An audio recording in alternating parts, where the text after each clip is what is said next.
әр аптада әрқалай тамақтың құрамы өзгеріп отырады. Жеміс жидектер, сонымен қатар кисель беріледі, айран, сүт беріледі, ірімшік беріледі.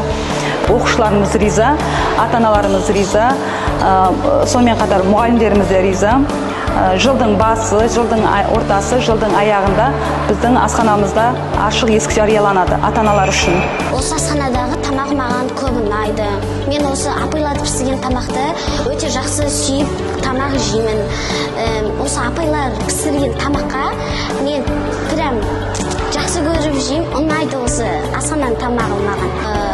Асханада бізге ботқа, әртүрлі көжелер, суп, кисель, компот, сүт береді, және езілген картоппен котлет береді.